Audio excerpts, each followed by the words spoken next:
Hoje a presença do educador e palestrante Fábio Flores, com quem nós vamos conversar agora.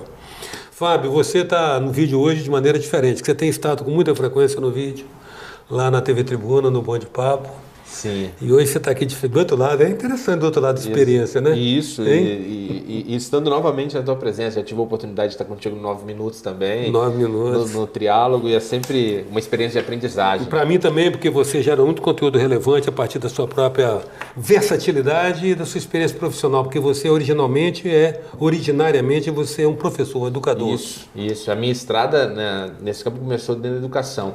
Eu fiz geografia na UFES, atuei em sala de aula durante muito tempo, depois cursei pedagogia, trabalhei em algumas faculdades aqui do estado, formando professores, e sala de aula é uma paixão, sem dúvida. E o que a experiência de educador ensina, Fábio? Ela ensina, sobretudo, a necessidade de se colocar como aprendiz a todo instante, sabe? E a certeza, a convicção que a gente está aqui aprendendo, e só isso.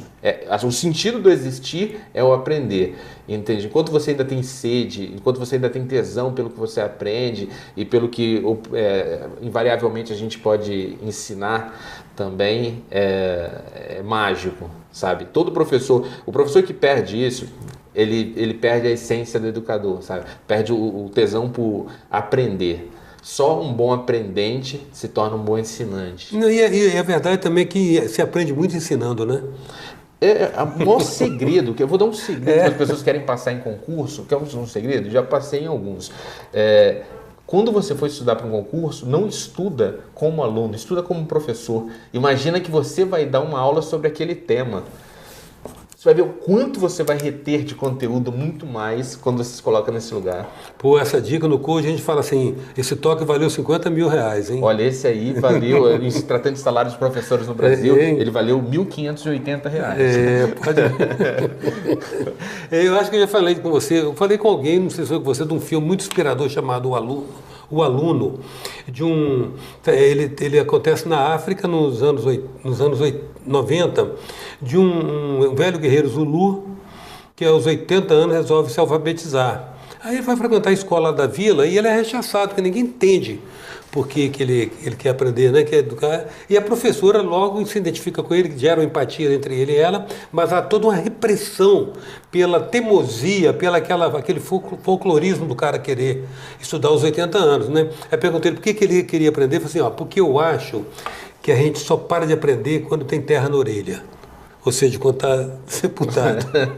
E eu acho que tem a ver com isso tudo que você está falando. Isso é ótimo. Eu lembro que eu trabalhei na FAES, a gente tinha um projeto lá chamado São Pedro na Ponta do Lápis. Era um projeto de alfabetização de adultos que a gente colocava os nossos alunos de pedagogia para ensinar aos moradores ali da comunidade, para alfabetizar adultos, né? E sempre eu coloco uma pergunta em toda sala de aula que eu chego, que é o seguinte: qual foi o sonho que te trouxe até aqui? Que ninguém vai atrás de um diploma, ninguém vai atrás de um certificado, as pessoas vão movidas por um sonho. Eu perguntei para uma senhora de 78 anos que estava começando numa sala de alfabetização. Falei, qual foi o sonho que te trouxe até aqui? Ela falou o seguinte: meu sonho é poder colocar um bilhetinho na porta da geladeira para o meu neto. Você imagina quanto tempo da vida dela ela não pôde realizar um sonho tão simples morando do lado de uma instituição de ensino que formava professores. Então muitas vidas foram transformadas a partir disso, e nessa perspectiva de buscar o sonho, se conecta com o sonho do outro, que ele vai virar elemento motivador para esse cara não desistir. E ela foi até o final e se formou. Sem dúvida. Agora, uma outra questão, Fábio, que se coloca hoje é a escola de hoje, a escola e seus conteúdos. A escola e sua adequação curricular para a vida que nós temos aqui. Há quem questiona o fato da escola preparar gente para o mercado. Há outros que acham que educação não é na escola, educação é na família. Na escola você tem escolarização, né? Mas de qualquer maneira há muito questionamento sobre a pertinência dos conteúdos da escola para o mundo que a gente está vivendo. Como é que você vê isso? Eu vejo que às vezes existe um debate que fala o seguinte: a escola tem que preparar para o vestibular ou ela precisa preparar para a vida? E eu acho que se a escola não tem vida dentro dela, ela não está fazendo educação, ela está fazendo necrofilia. o sentido maior da existência é a vida. A gente está vivendo aqui, aprender formas de se relacionar com os conteúdos historicamente construídos pelas ciências. Essa é a grande missão. Na medida que você consegue fazer com que o cara conecte aquela aprendizagem que ele teve de manhã ali, de tarde já na vida dele de alguma maneira, isso dá sabor ao saber. Aí a coisa acontece de fato. O grande problema é que a gente aprendeu algumas coisas que a gente não usou a vida inteira. A gente não conseguiu ver função para aqueles saberes e acabou desestimulando, em parte, o aluno de aprender e o professor de ensinar. Essa questão de vida, né, da vida na escola tem a ver mesmo. Eu me lembro realmente de alguns conceitos teóricos que me custaram, em alguns casos, algumas segunda épocas, e depois não me foram úteis para abrir particularmente nada. Às vezes o pessoal falava, as pessoas me conhecem mais próximas e sabem que eu já fiquei reprovado, já fiquei de recuperação e tal, quando eu era do ensino fundamental e médio. Mas como você, um cara que já ficou reprovado, e como que você ficou de recuperação, como você vai trabalhar com um professor? Eu falei assim, justamente por isso, assim, os professores erraram também.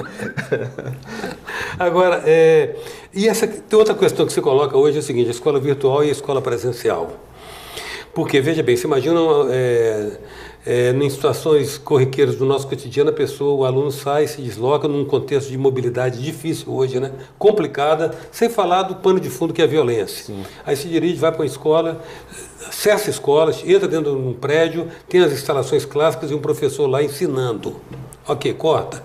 O cara tem disciplina suficiente para abrir a tela da televisão dele, uma televisão que eles... smart, dessa que conecta no notebook e assiste uma aula na tela. Como é que você vê isso? Eu acho que as duas coisas podem casar. Uma acaba não anulando a outra.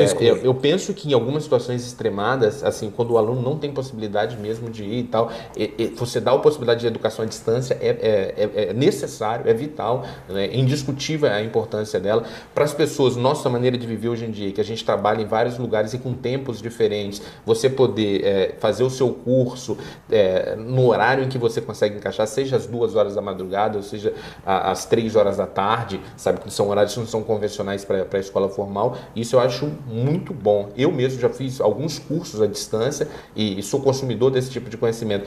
Mas o espaço da sala de aula, ele tem uma sacralidade, sabe? Há uma ritualística, né? Sem dúvida nenhuma. Existe toda uma liturgia naquele espaço que ela colabora muito, principalmente pelos momentos de troca entre os alunos, porque se isso é estimulado por parte do professor, se ele abre espaço para esse tipo de troca, o conteúdo ele fica ecoando lá e você aprende outros conteúdos que você nem havia imaginado quando você se matriculou no curso, quando você troca com os colegas. Lá na UFES, lá na geografia, a gente falava o seguinte, que era possível aprender muito mais na cantina do que dentro da sala de aula. Porque na cantina da UFES, lá eu sentava com um cara de filosofia, um cara de história, um cara de serviço social, um cara da engenharia, e a conversa muitas vezes era mais rica do que o que acontecia efetivamente dentro da sala de aula. Porque esse tipo de debate que a gente tinha na cantina não acontecia dentro da sala de aula. Então estimular isso, fomentar essas trocas é muito importante, sem negar a importância da educação à distância. Sinergia e interação. Muito. A presença hoje é de Fábio Flores, educador e palestrante. A gente volta já.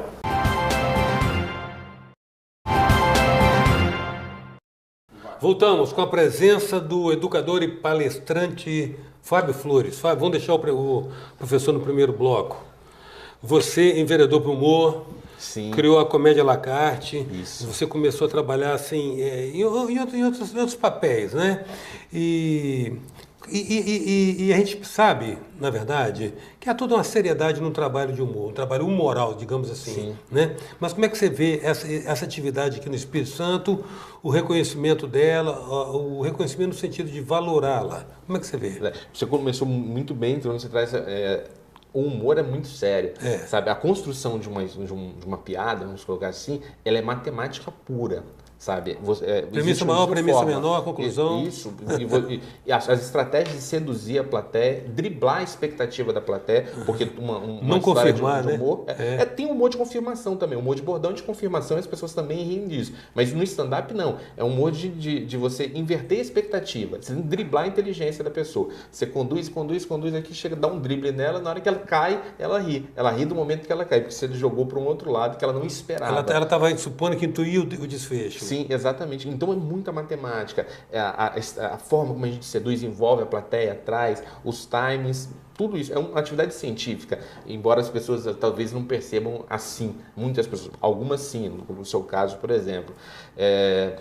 No humor do Espírito Santo, a gente, quando começou a Comédia à la carte em 2008, a gente trouxe para o Espírito Santo uma cena de humor que não existia aqui no estado, que era humor de cara limpa, falando sobre o cotidiano, sem recorrer a personagens. Aquilo, naquele primeiro momento, encantou o Espírito Santo. A gente fez muitos shows abertos, participou de muitos eventos corporativos, a gente foi abraçado pela mídia naquele momento, foi um momento muito mágico. Como todo ciclo, a comédia stand-up ela atingiu o seu auge e depois até por culpa, né? Por culpa não, culpa é uma palavra por efeito. Muito cristã, né? Ocidental. Por responsabilidades dos próprios humoristas, a gente deixou a cena cair na medida em que a gente se afastou dos palcos para buscar outros caminhos. O palco que levou a gente para alguns espaços. E quando a gente chegou a esses espaços, abandonou o palco e o palco ele é vingativo. Aí tá chamando a gente tudo de novo. Tá? Os meninos que a gente começou junto em 2008, a gente parou, a gente ficou 6 anos sem fazer show junto, começou a voltar a fazer agora, justamente para a gente se renovar e voltar a encontrar o palco novamente. Então que bom, hein? Teve essa... o humor foi um grande aprendizado. Mas veja bem, a gente sabe que da questão da transpiração, da inspiração. Sim. Né? Ou seja, não há nada que não tenha muita transpiração. Eu sempre tenho como referência a questão da cena de Charlie Chaplin repetindo 85 vezes um take. Né? Mas para o humor, particularmente, há um requerimento de vocação, né? Há uma aptidão, não? Sim, mas ele pode ser treinável também, eu sou a prova viva disso. Ele aprende. Sim, ele é treinável. Por ser ciência, sabe, se você vai hackeando o processo, você vê que a ciência e que a repetição daquilo e a sua intenção de aprender, sabe, em se colocar ali na condição de aprendente mesmo, avaliando cada apresentação. Alguns colegas nossos chegavam ao extremo de filmar todas as apresentações e fazer gráficos de pontos de riso, sabe, para perseguir a piada perfeita, sabe? Então é um trabalho que pode ser... Eu tenho até um pouco de restrição com dom, sabe? Eu acho que dom, assim, tira não é democrático? Não, se você falar que alguém nasceu... Se alguém chega pra mim e fala assim, poxa, você tem um dom mesmo pra esse negócio de comédia. Fala, para com isso, tira o mérito, né? Você não viu o quanto tira o mérito. Eu treinei, quanto eu estudei. É fácil pra você, né? Não, é fácil pra você.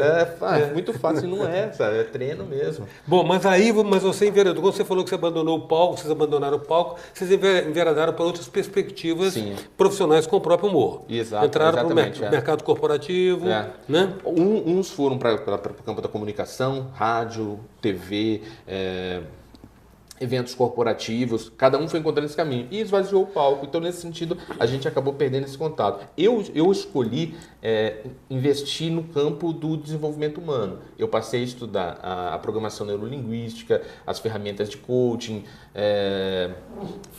fui para as empresas tentando levar um pouco desse conhecimento das ciências do desenvolvimento humano para treinar equipes, para inspirar equipes, e é isso que eu tenho feito mais recentemente. Esse que tem sido a minha migração de sentido. Entendi. E você tem palestras já formatadas? Exato. A gente tem uma palestra que a gente faz na CIPATES, que ela é bem interessante, que são as 5 atitudes para melhorar a saúde dos relacionamentos profissionais e pessoais, onde a gente usa as ferramentas da PNL, do coaching, sobretudo no campo da autorresponsabilidade e da escuta empática. As pessoas perderam a capacidade de ouvir os outros. Elas não conseguem prestar atenção porque elas não têm um estado de presença. Elas estão ali, mas a cabeça delas já tem lugares muito mais distantes, sabe? Então não tem como concentrar. E o que eu vejo muito nas CIPATES é o seguinte, que quase toda palestra de CIPATE mostra para a pessoa o que ela não tem que fazer. E não ensina o que tem que fazer. E o não é uma palavra que não tem representação, sabe? Quando você fala, só fica o que você deve fazer. Não faça isso. Faça isso. Entendi. Então, é um reforço positivo. Não, um reforço positivo. A gente mostra o que ele tem que fazer, partindo por esse campo. Elevando o estado de presença, escuta empática, autorresponsabilidade, isso de forma muito bem humorada. Sabe? Esse é o diferencial, sabe? E eu tenho me encantado com isso. Eu agradeço muito, Fábio, sua presença. Gostaria de convidá-lo em novas oportunidades, porque você é um gerador de conteúdo para o nosso programa. Toda vez que você esteve aqui, você fala, contribui e oferece coisas que só acrescentam ao nosso telespectador, que certamente gostam muito de você. E eu gosto muito de estar aqui. Então você vai voltar outras vezes. Seja bem-vindo também quando quiser ir em Nova Almeida, a gente comer um caranguejo e continuar essa conversa. Esse cara, o professor Fábio Flores, que, como vocês viram, é versátil para exercer outras... Eu ia falar talento, mas outros trabalhos. Tchau.